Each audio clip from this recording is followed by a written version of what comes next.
খুলে প্রাণ খুলে আওয়াজ করে বলি আলহামদুলিল্লাহ। ইসলাম আল্লাহ পাক রব্বুল আলামিন দুনিয়াতে ইসলামের বিধান দেওয়ার পরে যতগুলো বিষয়কে গুরুত্বপূর্ণ হিসেবে ঘোষণা করেছেন, তার মধ্যে একটা অত্যন্ত গুরুত্বপূর্ণ বিষয়কে নিয়ে আজকে আমরা আলোচনা করব।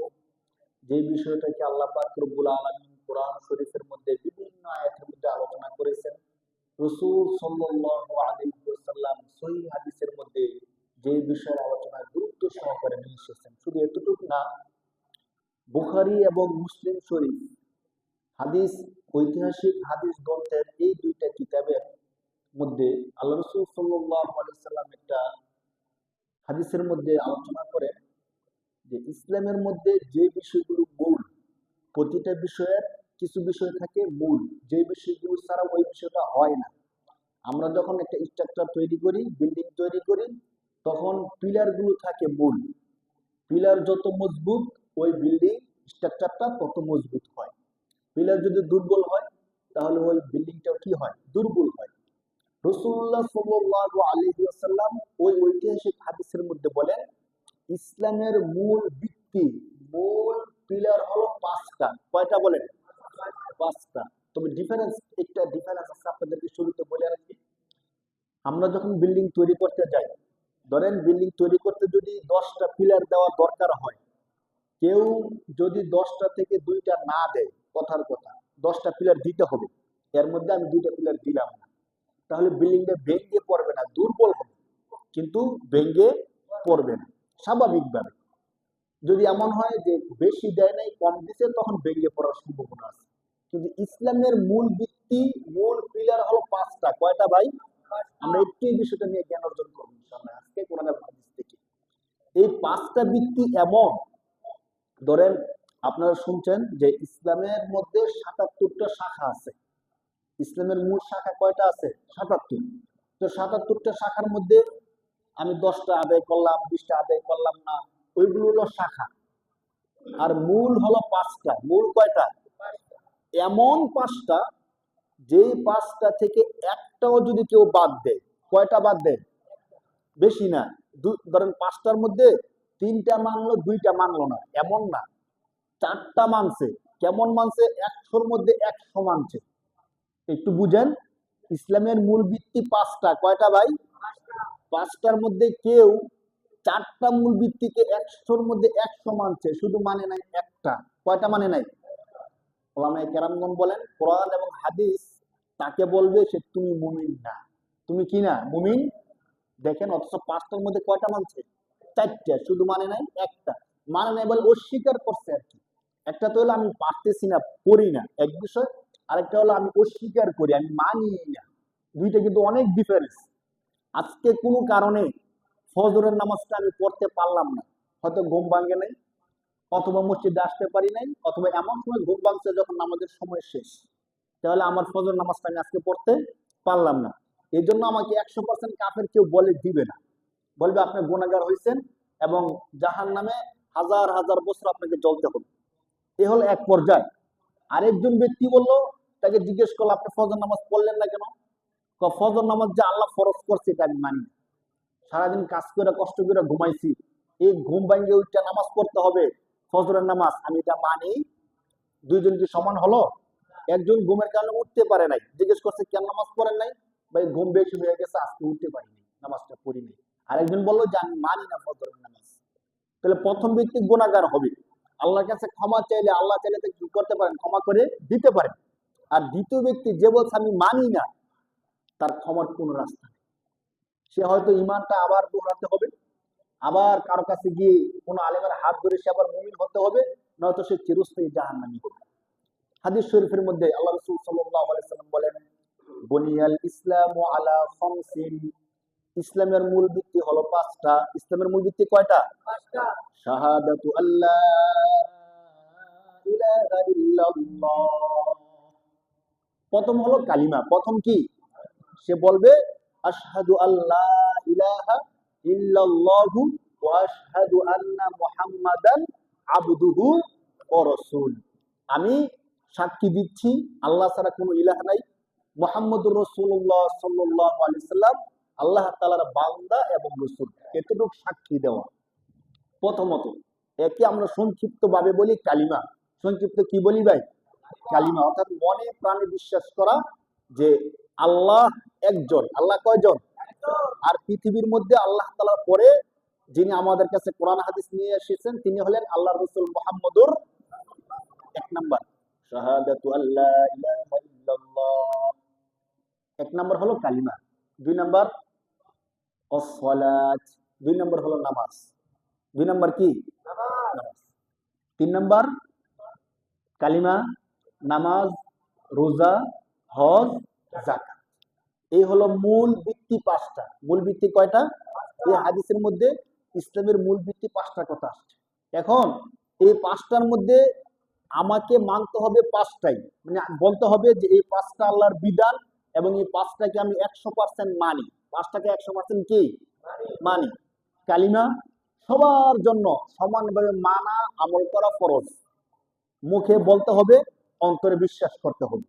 মুখে বলতে হবে আল্লাহ এক, অন্তর থেকে বিশ্বাস করতে হবে আল্লাহ কি এক। কেউ যদি মুখে স্বীকার করে আল্লাহ এক কিন্তু অন্তর দ্বারা সে বিশ্বাস করে না, তাহলে সে মুমিন না। আবার অন্তরে বিশ্বাস করে কিন্তু মানুষের সামনে মুখে স্বীকার করতে পারে না।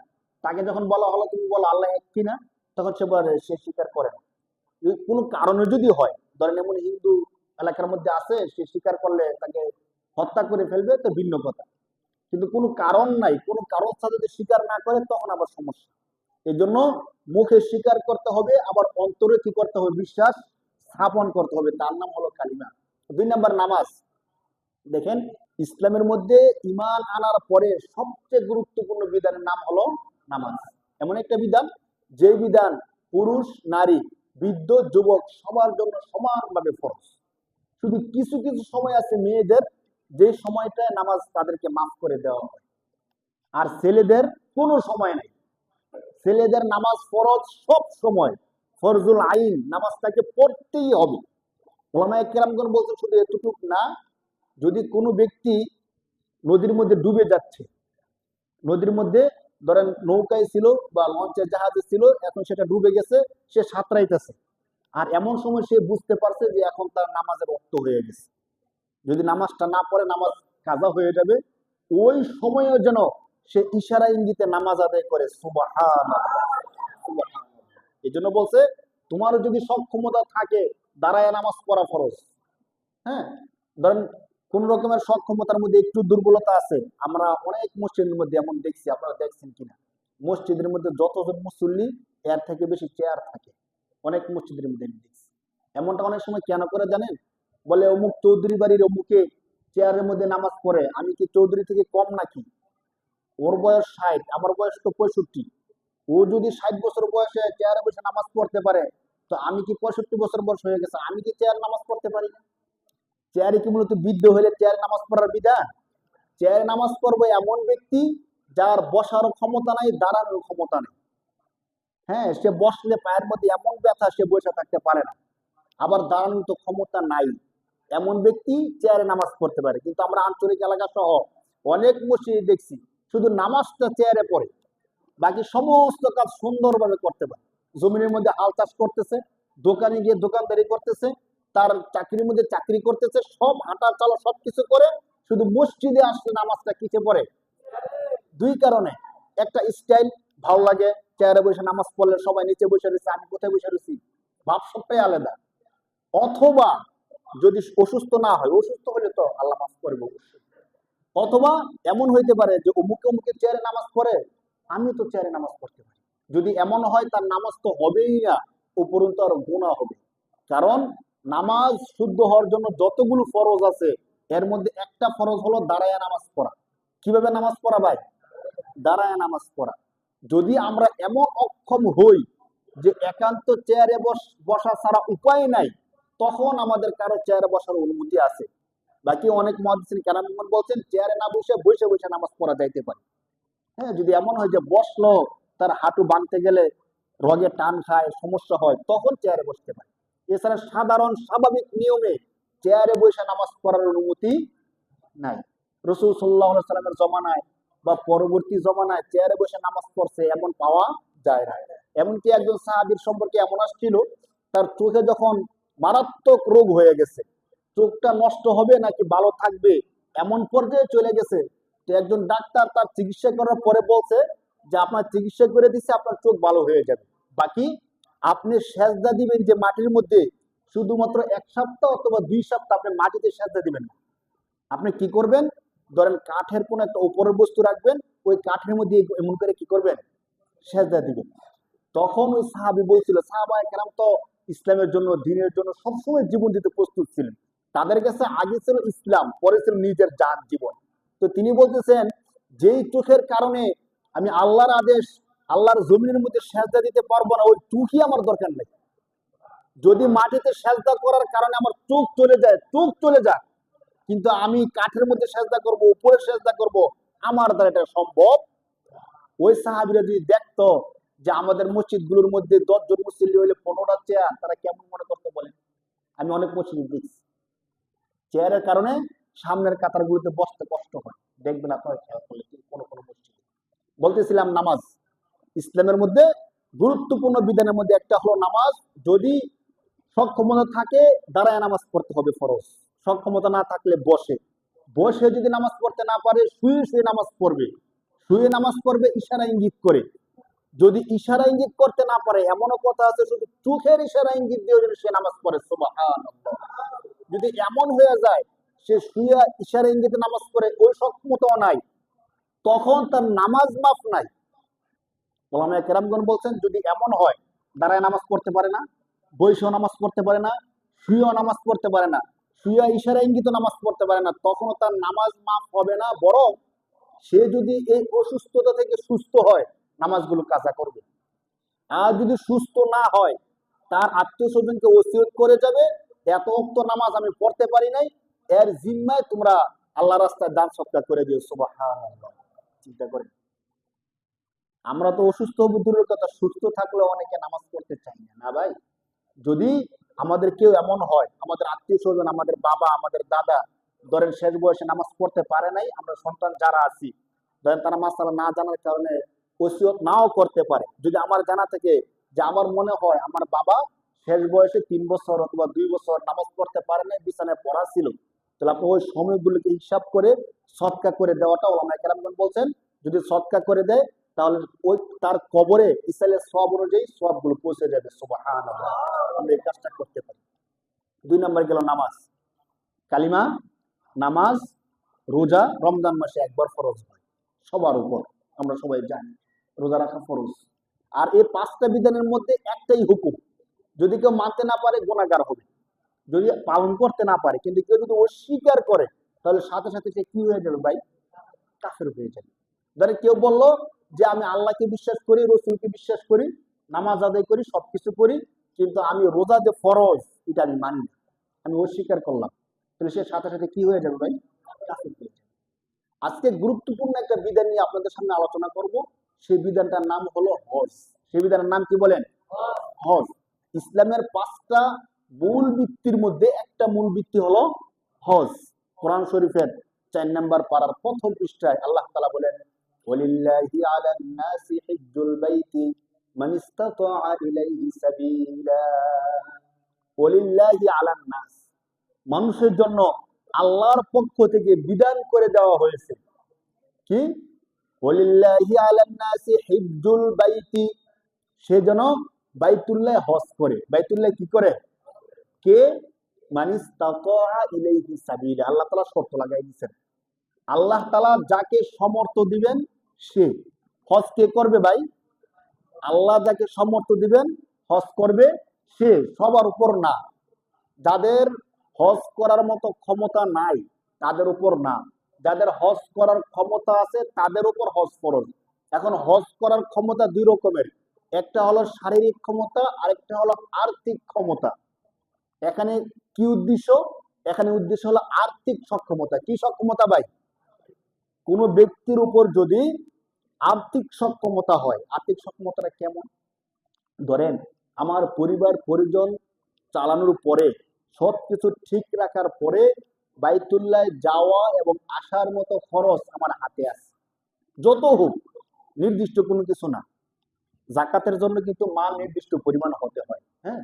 কিন্তু হজের জন্য কেমন পরিমাণ মাল দরকার? আমার সব কিছু ঠিকঠাক টাকার পরে আমার পরিবারকে খাওয়াইতে পারবো, আমার ছেলে মেয়েকে পড়াশোনা খরচ দিতে পারবো, সবকিছু ঠিকঠাক থাকার পরে আমি যদি বাইতুল্লাহ যেতে পারবো এবং আসতে পারবো, এতটুকু খরচ আমার হাতে চলে আসে, তখন সাথে সাথে তার উপর হজ ফরজ হয়ে যায়। দেখেন, তাহলে এখনকার সময় হিসাব অনুযায়ী প্রায় 5-6 লক্ষ টাকা দরকার হয় হজ করার জন্য। আর উমরা যদি কেউ করতে চায় 1 থেকে 1.5 লক্ষ টাকা খরচ হয়। এখানে একটা ভুল জিনিস প্রচলিত আছে, আপনাদেরকে আমি বলে ফেলি। অনেকে এমন মনে করে যে হজ করতে তো অনেক টাকা লাগে, ধরেন 5-6 লাখ টাকা, অনেক সময় 7 লাখ টাকাও লাগে, নিবন্ধন করতে অনেক খরচ হয়ে যায়। তাহলে হজ যেখানে গিয়ে মানুষ করে, উমরা কোথায় গিয়ে করে বলেন তো? ওখানেই করে। 1 নাম্বার কথা, হজের মধ্যে যা যা করে উমরার মধ্যে হুবহু তাই করে। হজের মধ্যে তওয়াফ করে, উমরার মধ্যে কি করে? তওয়াফ করে। সব কাজ তো সেম সেম। তো যদি কেউ এমনটা মনে করে যে হজ করতে তো 5-6 লক্ষ টাকা লাগে, তো আমি হজটা করলাম না, উমরাটা করে ফেললাম। আমি একটা বুঝাইতেছি দৃষ্টান্ত স্বরূপ, যে হজ করতে সময়ের দরকার, নিবন্ধনের দরকার, অনেক টাকা পয়সার দরকার, আর আমার উপর হজ ফরজ। তো হজ করলাম না, আমি উমরা করে ফেললাম। আপনাদের কি মনে হয়, যদি এমন উমরা করে ফেলে, তাহলে তার উপর যদি হজটা ফরজ থাকে, ফরজ হজ কি আদায় হবে কি হবে না? হবে না। শুধু হবে না তাই না, এমন একটা উমরা না, 1000 বারও যদি উমরা করে আর তার উপর যদি হজ ফরজ থাকে, তাহলে তার ফরজ হজটা আদায় হবে। অথচ স্থান এক, কাজ এক, সবকিছু সেম না, এরপর আদায় হবে না। কারণ আল্লাহ পাক রব্বুল আলামিন তার উপর ফরজ করছেন হজ, উমরা না। এই ভুল বিষয়টা আমরা একটু খেয়াল রাখি। অনেকে মনে করে যে আমি তো হজ করতে পারবো না, আবার আমার সাথী ভাই সবাই হজ করে ফেলছে, প্রায় সবাই হাজী সাহেব, একমাত্র আমাকে মানুষ হাজী সাহেব বলে না। কেন হাজী সাহেব বলে না? আমি এখনো মক্কা মদিনায় যাই নাই। মানুষ জিজ্ঞেস করে কি ব্যাপার, হজটা করেন নাই? আমি কি জবাবটা দিব?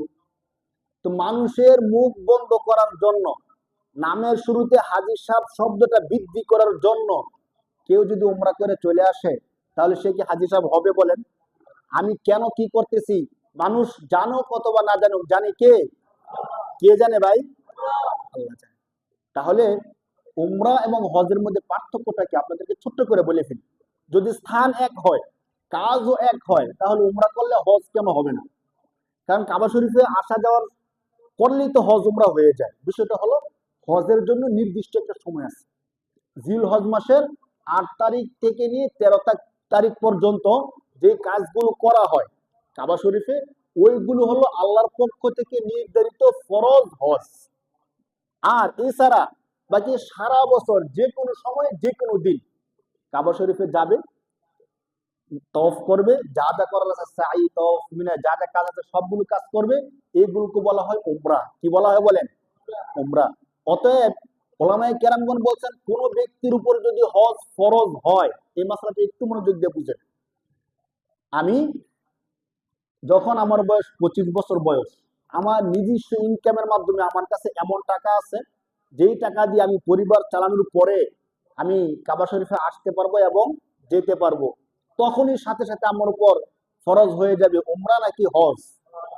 একটু বলেন, উমরা নাকি হজ? হজ ফরজ হবে। উমরা যে কোনো সময় যে কেউ করতে পারে, ফরজ হোক অথবা না হোক, সোয়াবের নিয়তে যে কেউ করতে পারে।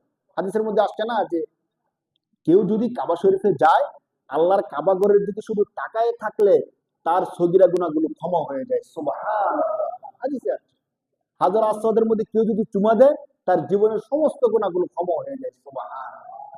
তাহলে কেউ যদি এমন সওয়াবের নিয়তে করতে চায়, বছরের যে কোনো সময়, বিশেষ করে রমজানের একটা চমৎকার একটা সময়, ওই সময় উমরা করতে পারে, হজ না।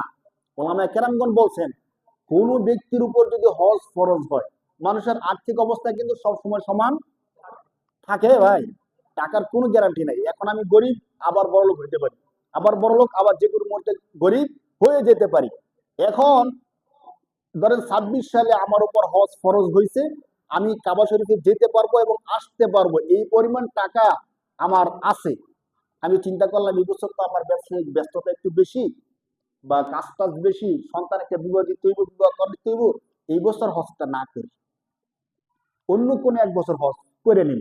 যদি এমন কেউ করে, এর পরবর্তী বছর তার হাতে আর টাকা নাই, অথবা কোনো কারণে তার ঘর পুড়ে গেল, কোনো কারণে এমন হয় না আমাদের টাকা পয়সা নষ্ট হয়ে গেল, কিন্তু ওই যে ফরজ হয়েছিল এই ফরজ কিন্তু শেষ হবে না।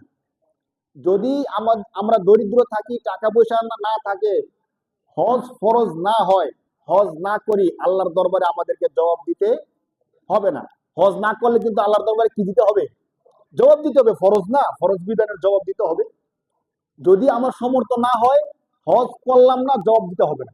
কিন্তু যদি সমর্থ হয়ে যায়, হজ না করি, আমাকে অবশ্যই আল্লাহর কাঠগড়ায় দাঁড়াতে হবে এবং জবাব দিতে হবে।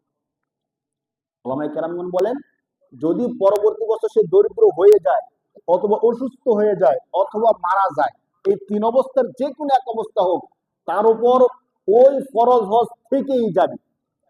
যদি মারা যায়, মৃত্যুর আগে বলে যেতে হবে যে আমার উপর হজ ফরজ ছিল, আমি করি নাই, আমার পক্ষ থেকে কোন একজন অভিজ্ঞ ব্যক্তিকে হজ করায় দিও, যাকে আমরা বদলি হজ বলি। কি বলি বলেন?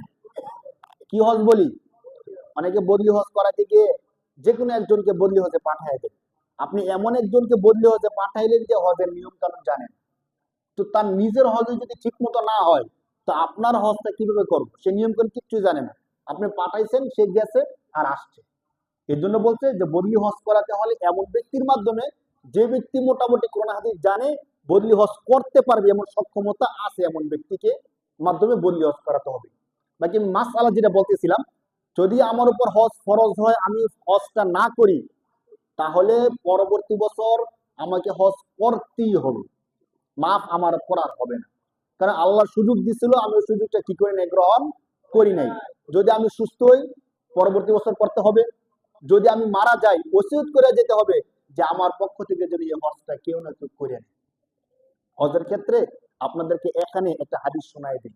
রাসূল সাল্লাল্লাহু আলাইহি সাল্লাম বলেন, আল্লাহ পাক রব্বুল আলামিন কোন ব্যক্তিকে এমন টাকা পয়সা দিবেন, যেই টাকা পয়সা দেওয়ার ফলে সে হজ করতে পারে, অনায়াসে সে কি করতে পারে? হজ করতে পারে।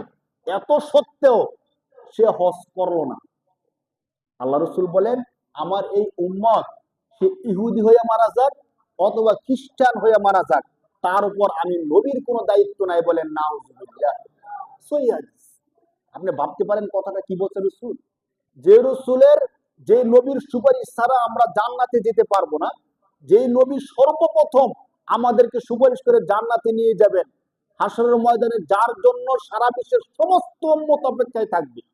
আপনারা একটা ঐতিহাসিক হাদিস জানেন না, যে হাসরের ময়দানে যখন আল্লাহ তাআলা বিচার কাজ শুরু করবেন না, শত করে সূর্যটা নিচে জমিন তামা হয়ে আছে, সবাই পাগলের মধ্যে দৌড়াইতেছে, তখন সবাই আদম আলাইহিস সালামের কাছে যাবে যে আল্লাহকে বলে বিচার শুরু করতে।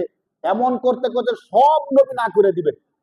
ঈসা আলাইহিস সালামের কাছে যাবেন সর্বশেষ, যে আপনি তো আল্লাহর বিশেষ একজন নবী ছিলেন, আল্লাহ বিশেষ পন্থা আপনাকে দুনিয়াতে পাঠাইছে, এই সেই, আপনি একটু আল্লাহর কাছে বলেন, আল্লাহ যেন হাসরের ময়দানে বিচারটা শুরু করে দেন।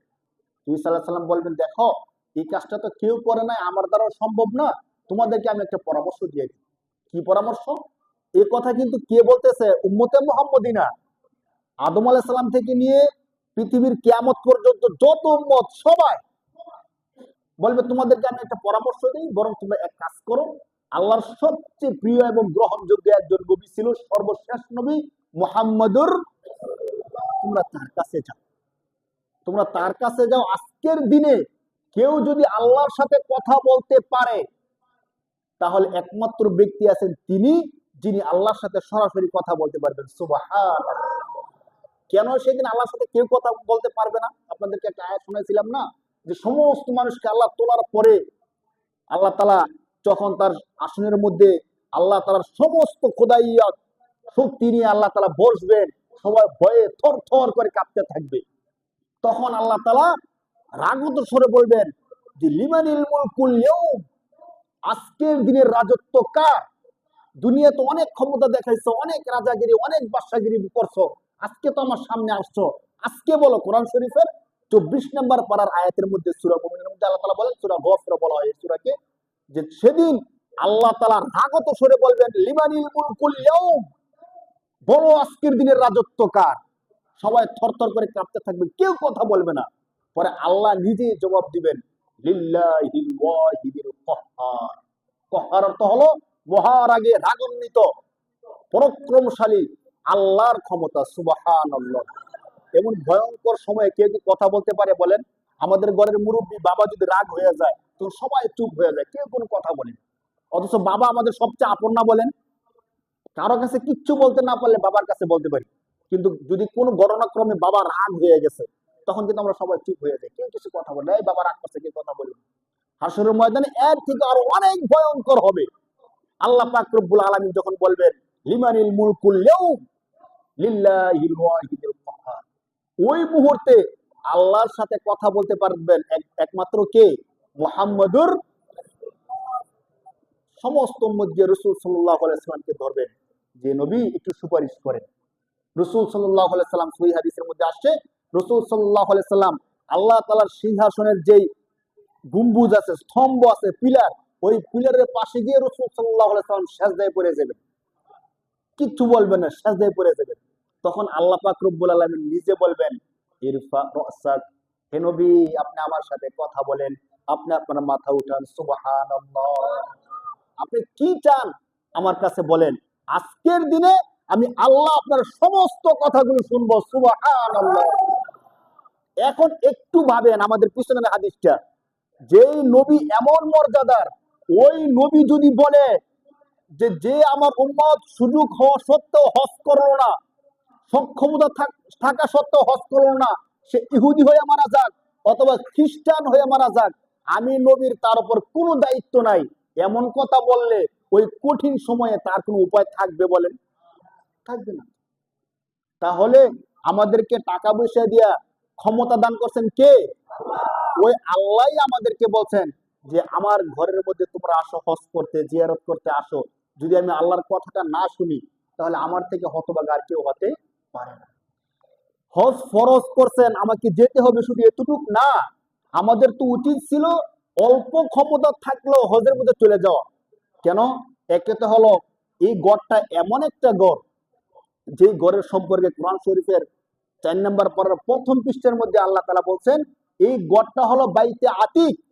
পৃথিবীর মধ্যে সবচেয়ে পুরাতন গড়ের নাম হলো বাইতুল্লাহ। কি গড় ভাই? তাফসীরের মধ্যে আসছে, মুফাসসিরে কেরামগণ বলেন এই গড়কে আল্লাহ পাক রব্বুল আলামিন সর্বপ্রথম ফেরেশতাদের মাধ্যমে নির্মাণ করছেন, সুবহানাল্লাহ। অতঃপর আদম আলাইহিস সালাম, শীশ আলাইহিস সালাম, মাঝখানে এই ঘরকে নির্মাণ করছেন আমরা সবাই জানি হযরত ইব্রাহিম আলাইহিস সালাতু ওয়াস সালাম এবং তার সন্তান হযরত ইসমাঈল আলাইহিস সালাতু ওয়াস সালাম। বাবা এবং সন্তান এই দুইজন মিলে এই ঘরকে সংস্কার করছেন। ঘরকে বানাইছেন না, নতুন করে সৃষ্টি করছেন না, বরং ঘরের কি করছেন? সংস্কার করছেন। করার পরে দেখেন এই ঘরের ফজিলত, বরকত, রহমত এগুলো যদি আলোচনা করতে যাই, কোনোভাবে যদি শুধু কাবা শরীফের ইতিহাসটা কেউ বলতে চায় অনেক বড় সময় লাগবে। শুধু কোরআনে যা আছে, হাদিসে যা আছে, এতটুকু যদি শুধু বলতে চাই, এত চমৎকার এবং মর্মবোধক ইতিহাস কাবা শরীফ সম্পর্কে আছে। আমি সংক্ষিপ্ত যদি এতটুকু বলি, কাবা শরীফ বানানোর পরে তারা দুজন মিলে আল্লাহ তাআলার কাছে দোয়া করছে, রব্বানা তাকাব্বাল মিন্না ইন্নাকা আনতাস সামিউল আলিম। কোরআন শরীফে 1 নম্বর পারার 19 নম্বর পৃষ্ঠা সূরা বাকারার মধ্যে আল্লাহ তাআলা বলেন, ওয়াইদ ইয়ারফাউ ইব্রাহিমুল কওয়াইদা মিনাল বাইতি ওয়া ইসমাঈল।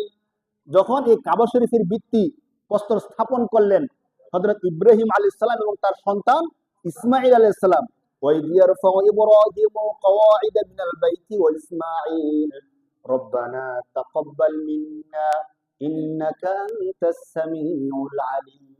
এই দোয়াটা তারা করছে। আমরা অনেকে এই দোয়াটা করি। তার ঘরটা নির্মাণ করার পরে আল্লাহর কাছে দোয়া করছে, আল্লাহ ঘর তো বানাইছি, আপনি এই ঘরকে কবুল করে নেন, সুবহানাল্লাহ। আল্লাহর সবচেয়ে প্রিয় বন্ধু খলিলুল্লাহ আল্লাহর ঘর তৈরি করে আল্লাহর কাছে দোয়া করতেছে, আল্লাহ ঘর বানাইছি, এখন ঘরকে আপনি কি করে নেন। আল্লাহ এই ঘরকে কবুল করছেন কি করছেন না বলেন? এই কবুলিয়ত ঘরের মধ্যে যারা যাবে আল্লাহ তাদেরকে কবুল করবে কি করবে না বলেন? অবশ্যই করবে। শুধু করবেন, হাদিসের মধ্যে আসছে আল্লাহ রাসূল সাল্লাল্লাহু আলাইহি সাল্লাম বলেন, মান হাজ্জা ফালাম ইয়ারফুস ওয়ালাম ইয়াফসুক রাজাআকা ইয়াউমিন ওয়ালাদাতহু উম্মুহু, সুবহানাল্লাহ। দেখেন মানে কত চমৎকার একটা পুরস্কার ঘোষণা করছেন। আল্লাহ রাসূল বলেন, আমার যে উম্মত হজ করতে আসবে, হজ করতে আসার পরে কোন রকমের মন্দ কাজ করবে না, অশ্লীল কাজ করবে না। আমরা যে কোনো দেশ থেকে যে হজ করতে যায়, আমি অনেক মুআল্লিমদের সাথে কথা বলছি যে হজ করতে যাওয়ার পরে মানুষ খাবার দাবার নিয়ে, থাকা টাকা নিয়ে যে রকমের অভিযোগ করে, আর মুআল্লিমদেরকে যেভাবে গালাগালি করে। আমাদের সাথে চুক্তি হয়েছে খাবার দিবে স্পেশাল, খাবার দিতেছে নরমাল। আমাদের সাথে চুক্তি হয়েছে কাবা শরীফের পাশাপাশি হোটেল দিবে, দিছে হোটেল দূরে। এই সমস্ত বিষয় নিয়ে এটা মুআল্লিমদেরও দোষ আছে, যারা নিয়ে যায়। তাদের অনেকের টাকা পয়সার মধ্যে এদিক সেদিক করতে হয়, তখন এই কাজটা করে। এই জন্য সে আল্লাহর কাছে জবাব দিবে। কার কাছে জবাব দিবে ভাই? আমার সাথে যদি ভালো খাবারের চুক্তি হয়, খাবার ভালো দিল না, তাহলে দেখছে কে? আল্লাহ। আবার আমাকে সুযোগ সুবিধা ভালো দিবে, দিল না, অবশ্যই আল্লাহ দেখছে। কিন্তু আমি যদি সেখানে গিয়ে গালাগালি করি, অশ্লীল শব্দ বলি, তাদের সাথে খারাপ ব্যবহার করি, আমার হজটা সুন্দর হইল না। এই জন্য হাদিসের মধ্যে আসছে মান হাজ্জা, যে ব্যক্তি হজ করলো। আপনাদেরকে ছোট্ট একটা বিষয় বুঝাই। ধরেন হাদিস কিন্তু এভাবে আসতে পারতো, মান হাজ্জা, যে ব্যক্তি হজ করলো, রাজাআকা ইয়াউমিন ওয়ালাদাতহু উম্মুহু। এর শেষের শব্দের অর্থ হলো হজ করে বাড়িতে ফিরার সময় সে যেন এমন ভাবে ফিরলো, একটা ছোট্ট সন্তান জন্মগ্রহণ করলে যেমন মাসুম, হজ করে আসার পরে সে তেমন মাসুম হয়ে যায়। সুবহানাল্লাহ। তো আল্লাহ রাসূল কিন্তু এটা বলতে পারতো যে হজ করলো সে মাসুম বাচ্চার মতো, বলতে পারতো না? কিন্তু মাঝখানে শর্ত লাগাই দিয়েছে, দেখেন, মান হাজ্জা ফালাম ইয়ারফুস ওয়ালাম ইয়াফসুক, যে ব্যক্তি হজ করলো, কোনো অশ্লীল কাজ করলো না, বেহুদা খারাপ কোনো কাজ করলো না, সে হজ থেকে ফিরে আসলো এমন অবস্থায় যেন একটা মাসুম সন্তান জন্মগ্রহণ করছে। সুবহানাল্লাহ। পুরস্কারটা কি চিন্তা করে দেখেন। মানুষকে আল্লাহ তাআলা কবরে শাস্তি দিবেন, এরপরে জাহান্নামের মধ্যে লক্ষ লক্ষ বছর জাহান্নামে জ্বালাইবেন গুনাহের কারণে। কিসের কারণে বলেন? বলেন কিসের কারণে? এখন ওই ব্যক্তিকে যদি আল্লাহ তাআলা গুনাহ সব মাফ করে মাসুম বানায় দেন, তাহলে তার কি আর কোনো জাহান্নামের ভয় আছে? নাই। আরেক হাদিসের মধ্যে রাসূলুল্লাহ সাল্লাল্লাহু আলাইহি সাল্লাম বলেন, আল হাজ্জুল মাবরুর লাইসা লাহুল জাযাা ইল্লাল জান্নাহ। একদম স্পষ্ট আল্লাহ রাসূল বলেন, হজ্জে মাবরুর, আল্লাহ তাআলার কাছে গ্রহণযোগ্য হজের প্রতিদান, এর একমাত্র প্রতিদান হলো আল্লাহর পক্ষ থেকে মহা পুরস্কার জান্নাত। সুবহানাল্লাহ। আর কি চাই বলি? বাকি শর্ত লাগাই দিয়েছেন হজ্জে মাবরুর, কবুলিয়াত হজ। তো কবুলিয়াত হজটা কি? একদম সংক্ষিপ্ত দিয়ে একটা কথা বলে ফেলি। কবুলিয়াত হজের হজ হওয়ার জন্য এক নম্বর শর্ত হলো আমাদের নিয়তকে সহি করতে হবে। কাকে সহি করতে হবে বলেন? আমি হজ করতেছি কার জন্য?